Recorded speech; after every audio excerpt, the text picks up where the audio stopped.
Assalamualaikum warahmatullahi wabarakatuh. Selamat datang ya. Salam sejahtera bagi kita semua. Selamat pagi, siang, malam, dan sore semuanya. Selamat datang kembali di perkuliahan kewirausahaan oleh saya sendiri, Muhammad Janur Lubis. Itu tentang keuangan. Ini kita masuk ke dalam pertemuan ke-12 di Program Studi Teknik Geomatika jurusan Teknik Informatika Politeknik Gede Batam. Dalam namanya dikatakan keuangan, kita memiliki pencatatan keuangan sederhana. Pembukuan adalah hal yang penting dalam berbagai lini usaha karena pembukuan terkait erat dengan masalah keuangan untuk keberlangsungan usaha.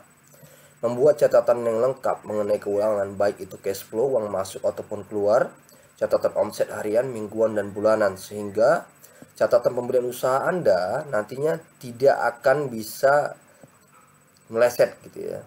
Jadi tidak peduli seberapa kecil usaha yang telah Anda mulai.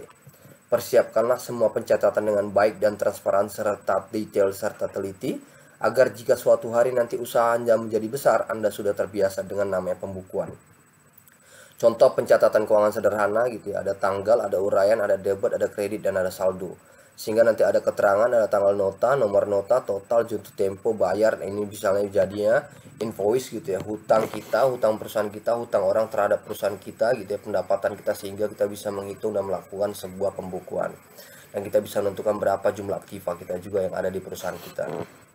Lalu cara membuat laporan keuangan sederhana, adapun susunan ataupun tahapan cara membuat laporan. Yang pertama ada melakukan checklist, yang kedua ada pengumpulan bukti transaksi yang dilakukan, yang ketiga ada membentuk perkiraan akun, yang keempat ada membuat jurnal umum, yang kelima ada membuat laporan keuangan. Contohnya ada, sudah saya masukkan di learning kita, bisa kamu lihat.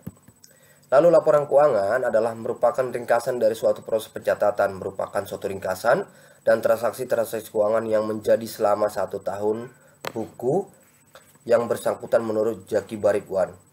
Pengertian di dalam standar akuntansi keuangan, laporan keuangan adalah merupakan bagian dari proses pelaporan keuangan, dan laporan keuangan lengkap biasanya meliputi neraca, laporan laba rugi, laporan perubahan posisi keuangan yang dapat disajikan dalam berbagai cara, seperti berbagai laporan arus kas, catatan, laporan keuangan lain, dan materi penjelasan yang bagian integral dari laporan keuangan. Mengatur keuangan ada 5 tips. Yang pertama adalah pisahkan uang bisnis dengan uang pribadi.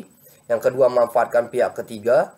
Yang ketiga, perlu membuat pembukuan terperinci dalam mengelola keuangan usaha kecil secara sederhana, menggunakan software dan berinvestasi. Biaya kos dalam bisnis. Biaya kos adalah biaya pengorbanan sumber ekonomis yang diukur dalam satuan uang yang telah terjadi, sedang terjadi, ataupun yang akan terjadi.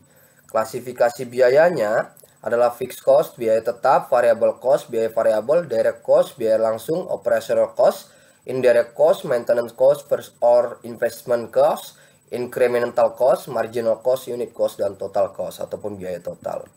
Laba dalam keuangan adalah yang dimaknai sebagai imbalan atas upaya perusahaan menghasilkan barang dan jasa. Keuntungan bersih ini berarti laba merupakan kelebihan pendapatan. Ya, ini kelebihan pendapatan.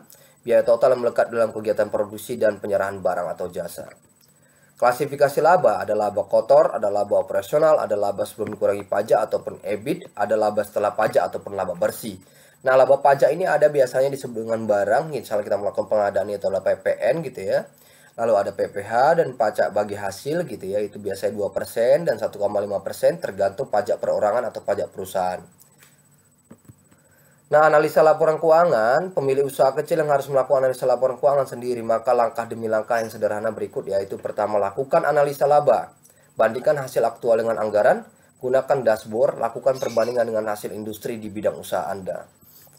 Prosedur memperoleh kredit kepada bank, yaitu pengajuan permohonan kredit, melengkapi persyaratan dengan mengisi formulir permohonan, penelitian pendahuluan, pemeriksaan ke tempat usaha, analisis permohonan kredit, keputusan atas permohonan kredit. Ini adalah bicara keuangan ketika kita ingin berhutang ke bank ya, melakukan sebuah kredit atas pembelian aset.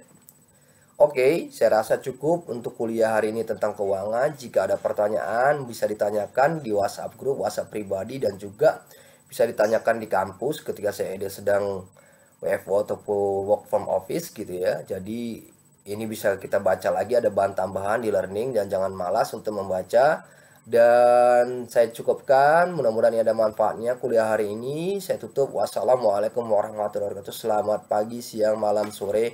Semuanya, semua kita dalam keadaan sehat selalu dan salam sejahtera bagi kita semua.